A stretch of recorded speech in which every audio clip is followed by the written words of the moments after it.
Aujourd'hui, on est chez Deezer, dans les locaux qui sont absolument magnifiques, et on va rencontrer Christopher Kounen.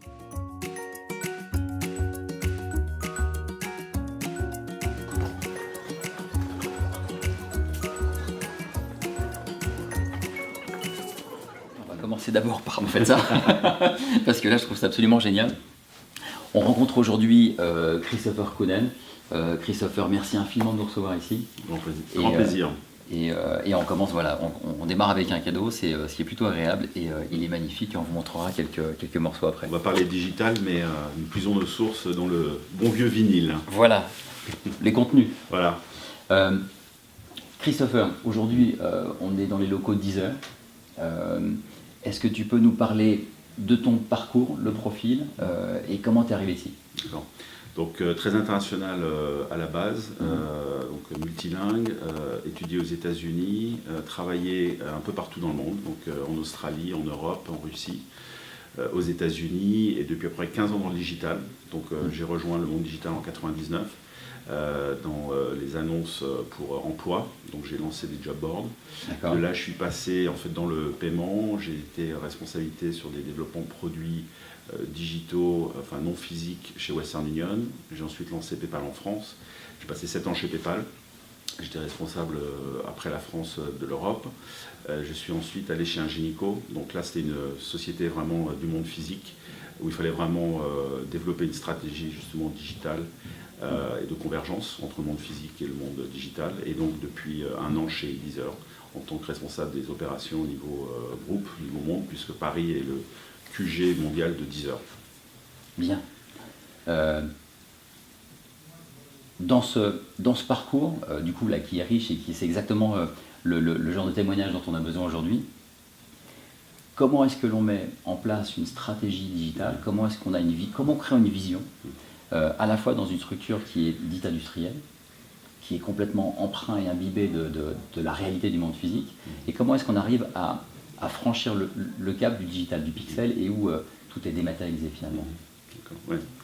Très bonne question. Alors, je dirais que la chose primordiale, c'est outre bien sûr les évolutions technologiques qui ont facilité l'émergence d'un monde digital, en fait c'est pas très compliqué, il faut vraiment se mettre dans la peau du consommateur ou de l'utilisateur du service qu'on veut offrir. On vient au client. Et quel que soit le domaine, que ce soit le streaming musical, le paiement, l'e-commerce, le partage de voitures et ainsi de suite.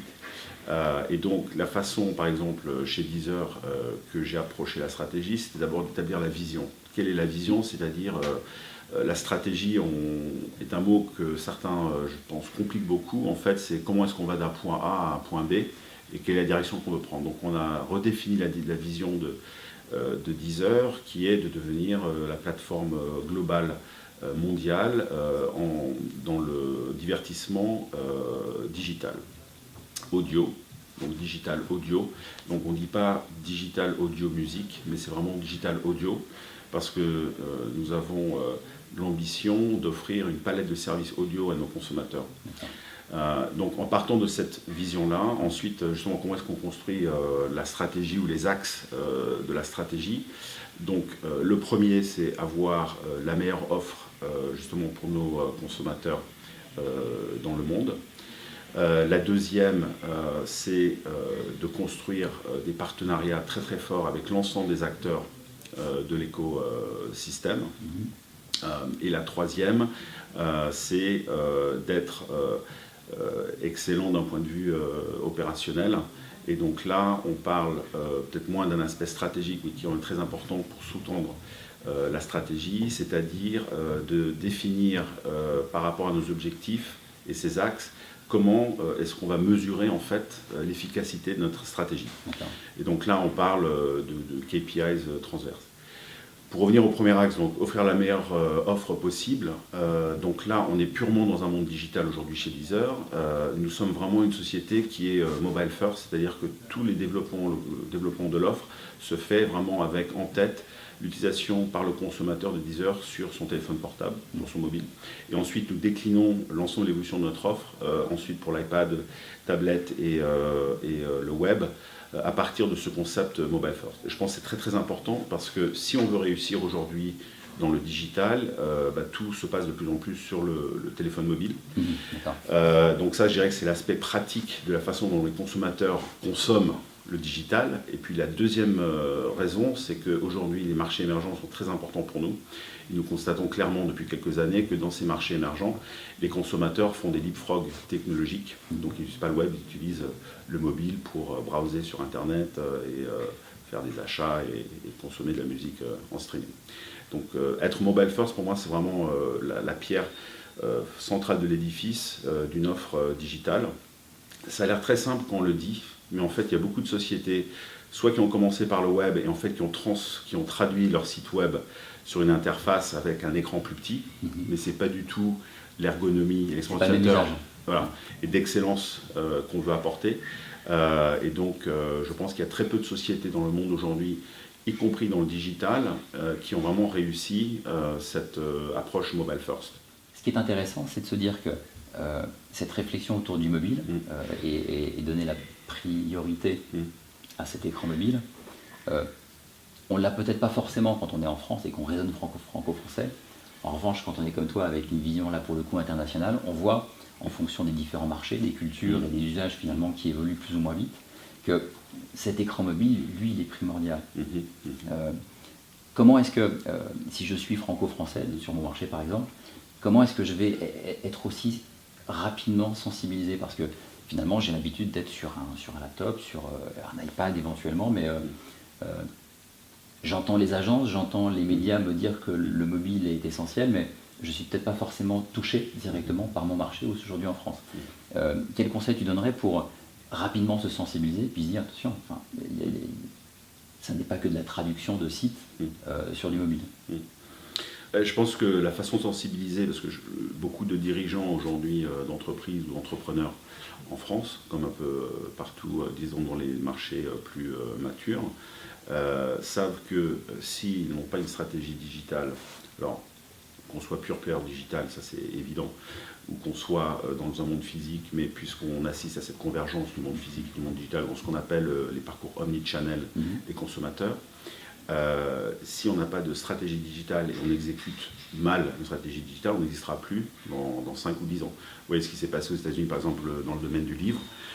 Borders, qui était une chaîne de libraires aux US qui était absolument phénoménale. Les gens passaient des heures, ils offraient le Wi-Fi, le café dans leur magasin. Amazon a complètement détruit leur business en l'espace d'une dizaine d'années. Donc ça sous-tend vraiment l'importance d'avoir une stratégie digitale et de bien l'exécuter. Et donc je pense qu'en partant de ce constat-là, pour sensibiliser les décideurs, il faut absolument justement qu'eux-mêmes expérimentent des achats en ligne, donc à partir de leur mobile, qui se mettent dans la peau du consommateur justement, et que ce soit par rapport à leur propre société, leur propre service, leur propre offre qu'ils vendent sur un marché donné, mais aussi de tester tous les autres services digitaux. Et ça, je pense, ça sensibilisera parce qu'ils verront tout de suite si leur parcours client est un bon parcours client ou pas. Je cite souvent Uber. Pour moi, c'est sans doute la meilleure app mobile qui existe aujourd'hui. On réserve son taxi en un clic et le paiement se fait automatiquement, on ne paye même pas à la fin de la course. Donc ça, pour moi, c'est vraiment du best in class. User experience est fluide. Complètement fluide, ouais, très simple. Et ce qui est important dans ce que tu dis, c'est que finalement, quelle que soit la problématique et le marché, on revient simplement à l'utilisateur, le client au final, et on s'assure que lui, son propre parcours, soit idéal. Voilà, que ce soit très intuitif, très ergonomique bien sûr, donc ça doit être très ergonomique. Et une chose que j'ai remarqué, d'ailleurs même quand je suis arrivé chez Deezer, je trouvais que notre app mobile était trop complexe. Donc avec nos équipes techniques, nous sommes vraiment dans une réflexion permanente, comment est-ce qu'on peut simplifier encore plus les choses. Et je pense que ça c'est l'autre piège dans lequel tombent les sociétés, c'est qu'ils veulent offrir beaucoup de bells and whistles, comme on dit en anglais, autour de leur service. Il faut vraiment rester aussi simple que possible pour le consommateur. D'accord. On dit qu'il y a 3 axes. Le premier, c'est la vision. Deuxième, c'est la stratégie. Troisième, c'est l'opérationnel. Une fois que tu as défini ta vision et que la stratégie est clairement rédigée avec des objectifs du coup simples à atteindre, comment on déploie en termes opérationnels? Comment je fais? En termes de structure, peut-être IT, tu parlais des mesures, c'est essentiel. Donc en termes de data, qu'est-ce que je vais réaliser? au niveau des process, est-ce que je change les choses? Et puis au niveau des hommes, est-ce qu'il y a également des accompagnements à réaliser?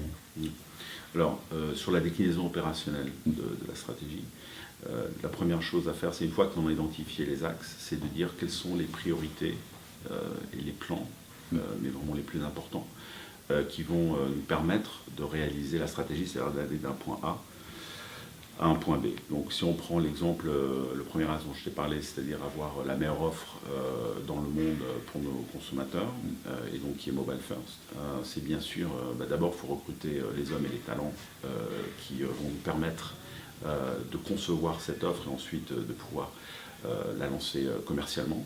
Donc c'est des équipes de product marketing, de développeurs, et puis aussi bien sûr le pôle data qui est très important, et on pourra y revenir si tu veux. Deuxièmement, c'est opérationnellement d'être dans une écoute permanente de ses clients. Donc c'est des choses très concrètes comme de faire de l'A/B testing à longueur de journée. Nous faisons énormément d'A/B testing. Nous faisons également beaucoup de focus group, de panels, avec nos clients potentiels et les clients de nos concurrents, pour vraiment comprendre quelles sont leurs envies, est-ce que le parcours client qu'on a conçu, qu'on a lancé, est-ce qu'il est vraiment aussi bon qu'on le pense, et ainsi de suite. Et ensuite, au travers de cette dimension opérationnelle, c'est bien sûr ensuite tous les KPIs que l'on définit, et donc on rejoint ou nous joignons la stratégie avec les priorités opérationnelles et bien sûr ensuite la mesure de l'efficacité, donc par rapport à l'offre, quel est le pourcentage des personnes qui vont télécharger l'app Deezer et qui vont commencer à streamer de la musique. Donc il faut que ce soit bien sûr 100%. Quel est le nombre moyen de streams par utilisateur, et quelle est la durée de vie d'un client avec Deezer. Donc ça c'est les trois KPIs principaux qu'on a rattachés à cette première axe stratégique. Il y en a un dernier qui est très important mais qui est transverse chez nous, c'est la performance du Net Promoter Score, donc une méthodologie que beaucoup de sociétés utilisent, c'est-à-dire combien pourcentage d'utilisateurs qui nous recommanderaient à des amis. Donc ça c'est un exemple, si tu veux, où tu prends un axe stratégique, comment tu vas lui donner vraiment une couleur opérationnelle, et ensuite comment tu vas mesurer derrière l'efficacité. Et en fait, on se remet en cause en permanence. C'est-à-dire que l'objectif stratégique ne change pas. Par contre, ce qui va changer, c'est la dimension opérationnelle, parce qu'on va s'apercevoir qu'on s'est trompé sur telle dimension de l'offre, ou elle aurait pu être meilleure. Alors, heureusement, ça arrive aussi, notre offre, ou une partie de notre offre du premier coup répond vraiment aux attentes du marché. Donc je dirais que c'est la partie intermédiaire entre la stratégie, la partie opérationnelle et les KPIs, et la façon dont on mesure la performance. Je dirais que c'est cette partie centrale qui, elle, a tendance à beaucoup changer. J'en profite parce que ça me semble quelque chose enfin, c'est un levier qui me semble essentiel dans l'évolution culturelle d'un dirigeant. Tu l'as nommé, c'est l'A/B testing. Pour faire un peu de pédagogie, l'A/B testing, c'est mettre deux solutions en même temps, légèrement différentes, et mesurer finalement laquelle va remporter le plus de succès. Dans la culture d'une entreprise dite traditionnelle qui est en train de faire un virage vers le digital, je pense que c'est compliqué de comprendre cette culture de l'A/B testing. Je monte un magasin, je mets un produit en vente, le produit que je mets en vente, il doit être parfait du premier coup, sinon il ne sera pas acheté, certainement pas recommandé. En revanche, sur un site, sur une application, on doit être en permanence en train de boucler pour comprendre quels sont les usages, les comportements, et quelle est la formule optimale qui va permettre de doper finalement mon résultat.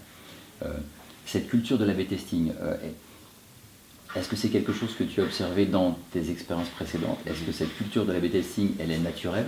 Est-ce qu'elle vient vite? Est-ce qu'il faut finalement un peu l'implémenter avec un peu de force? Et chez un pure player, est-ce que c'est quelque chose qui est inné? très bonne question. En fait, chez PayPal, quand je suis arrivé chez PayPal, justement, notre offre n'était vraiment pas... donc, on ne parlait pas d'une offre mobile, c'est une offre web en 2003. Nous n'avions pas la meilleure offre, ou l'ergonomie n'était pas la meilleure du monde. Et je dirais que l'A/B testing ne faisait pas partie vraiment de l'ADN de PayPal à ce moment-là. Et c'est venu ensuite, justement, qu'on s'est aperçu que en faisant des études, des panels avec nos consommateurs et avec les marchands, parce qu'on avait et des consommateurs et des marchands comme clients, en fait, justement, que notre offre n'était pas la meilleure possible. Et quand on a basculé sur les apps mobiles avec PayPal, c'est là que je dirais ça donnait un grand coup de fouet, justement pour généraliser l'A/B testing. Et alors, ça peut surprendre parce que les employés chez PayPal en 2003 étaient plutôt jeunes, ils avaient entre 20, 25 et 35 ans. C'était des gens qui étaient dans le digital depuis 5 ou 10 ans, mais je dirais qu'on était à une phase de l'Internet et du digital qui était beaucoup plus, c'était les ingénieurs qui développaient, qui poussaient les choses sur le marché. Au fil du temps, avec, je dirais,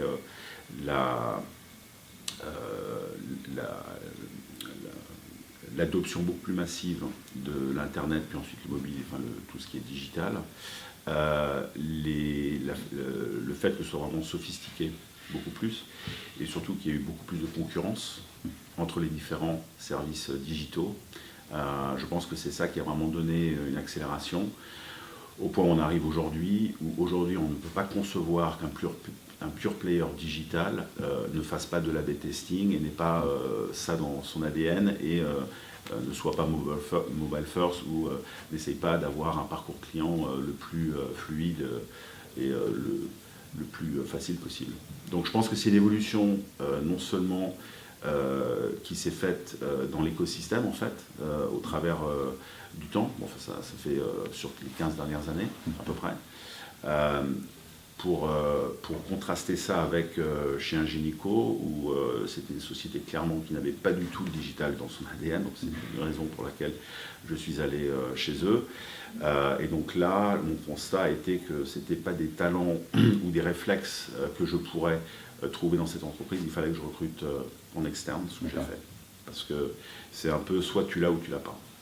C'est très difficile, je pense, d'apprendre ces réflexes à des personnes qui ont travaillé depuis 20-25 ans dans le monde physique. Donc il faut injecter une nouvelle culture. Ouais. D'accord. Ouais.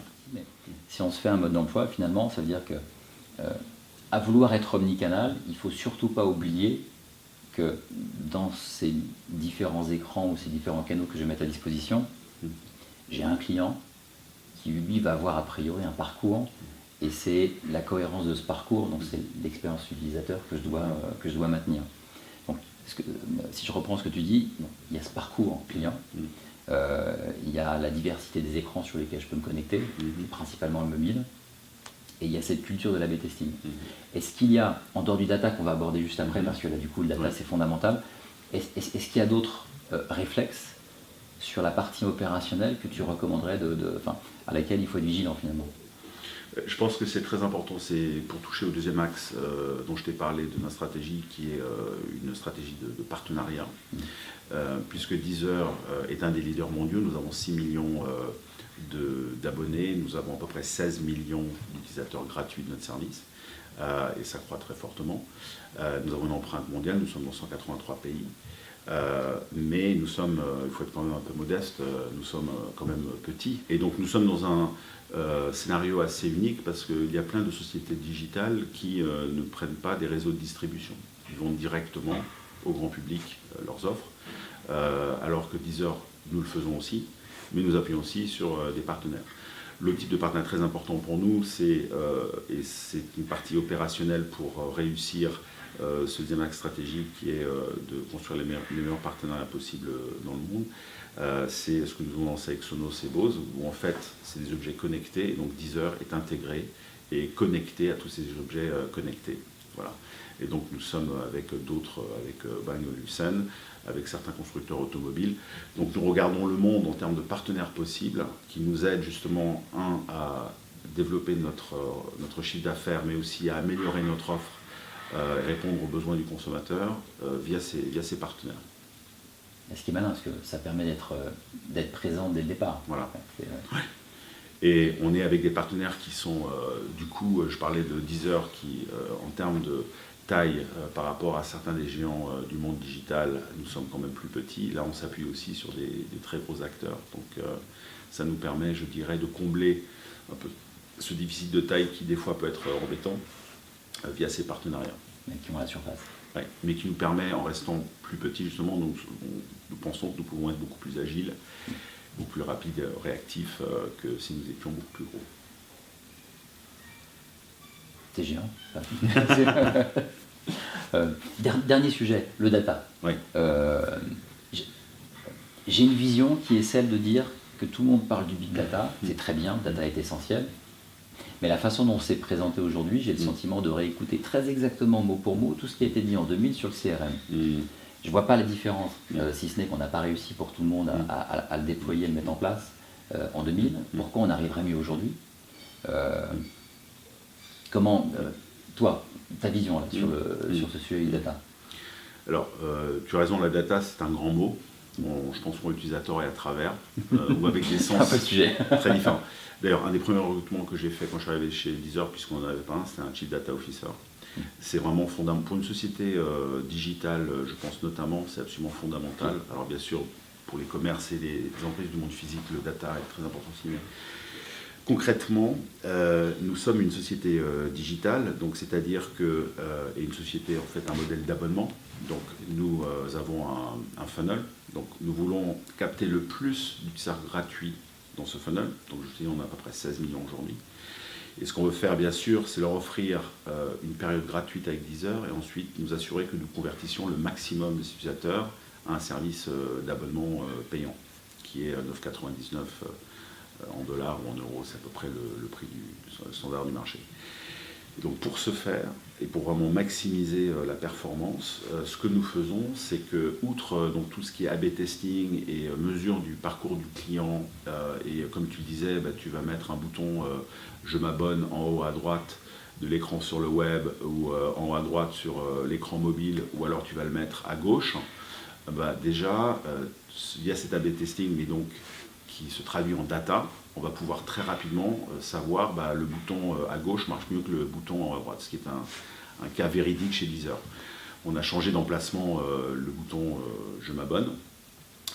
Et l'autre dimension très importante des data pour nous, c'est le fait qu'on puisse peindre en fait une cartographie des consommations et des habitudes de consommation de nos consommateurs avec la musique. Donc, quels sont les genres musicaux qui sont les plus populaires, les titres les plus populaires, quels sont les différents clusters d'usage, c'est-à-dire les gens qui écoutent et du rap et du disco, ou du rap et de la musique classique. Ça nous aide énormément déjà pour que nous comprenions mieux quelles sont justement ces habitudes, comment est-ce qu'on peut mieux exploiter notre catalogue. Nous avons le plus gros catalogue, service streaming, dans 35 millions de titres aujourd'hui. Et par rapport aux ayants droit qui sont, je dirais, nos partenaires les plus importants d'un point de vue économique, puisque nous reversons à peu près 65% de nos revenus aux ayants droit, nous pouvons aussi éduquer les ayants droit sur ces modes de consommation. Nous avons une vision de ce qui se passe avec le consommateur que les ayants droit ne voient pas aujourd'hui. Donc nous avons vraiment cette force-là. Le dernier aspect des data qui est très important, c'est justement sur la gestion de ce funnel.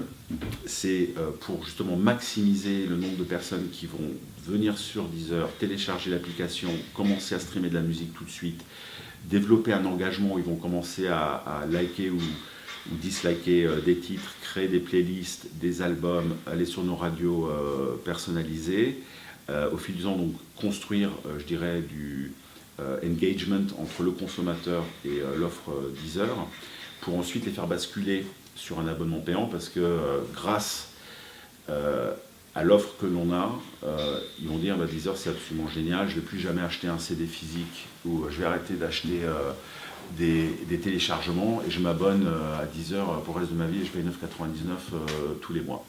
Et donc pour toute cette gestion du funnel, les datas sont absolument primordiales pour nous, parce que nous arrivons à mesurer toutes ces différentes séquences de ce funnel, et les datas nous permettent également, pour donner un exemple très concret, au fur et à mesure justement de l'évolution de la vie de ce consommateur avec Deezer, nous allons pouvoir, via le CRM notamment, des notifications aussi, nous allons pouvoir proposer aux consommateurs des nouveaux services ou des nouvelles offres par rapport à notre contenu, ou leur expliquer qu'ils peuvent synchroniser leur playlist pour pouvoir écouter de la musique quand ils ne sont pas sur réseau, dans l'avion par exemple.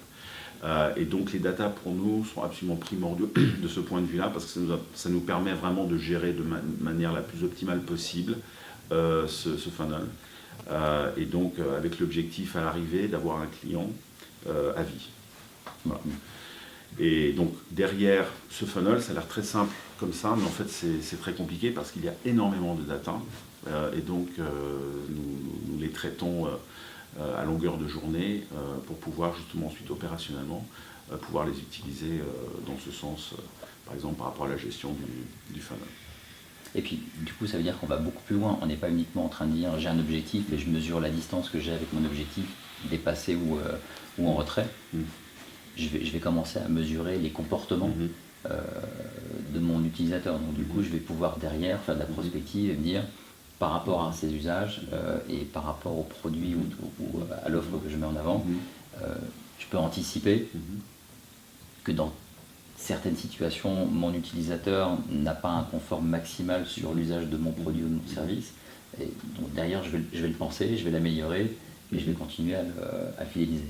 Exactement. Et donc c'est là où je dirais la data n'est pas une fin en soi, parce que ça nous donne des retours qu'on applique ensuite opérationnellement. C'est-à-dire que dès lors qu'on sait que nos utilisateurs qui écoutent le disco écoutent plutôt le samedi et le dimanche, du coup pour ce segment-là de la population, si on va lancer une nouvelle offre ou un nouveau contenu, on va plutôt lancer le vendredi pour qu'ils puissent surconsommer le week-end. C'est un exemple.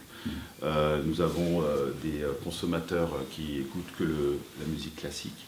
Alors eux, leur utilisation est beaucoup moins concentrée sur le samedi et le dimanche, mais elle est beaucoup plus distribuée sur l'ensemble de la semaine. Donc typiquement, ils écoutent soit au bureau ou le soir, chez eux ou quand ils sont en situation de mobilité. Donc ça nous permet également de pouvoir offrir des nouvelles offres ou des nouveaux contenus de manière beaucoup plus régulière pendant la semaine. D'accord. Et donc là, on personnalise la relation. Donc tu parlais du CRM, mais en fait, justement, le CRM pour nous est un outil très important. Et ça nous permet de personnaliser notre service et en fait d'augmenter l'attachement qu'a le consommateur avec la marque Deezer et avec l'offre Deezer. Et puis la musique a une dimension extrêmement émotive. Bien sûr. Il y a un lien qui est puissant. Ouais.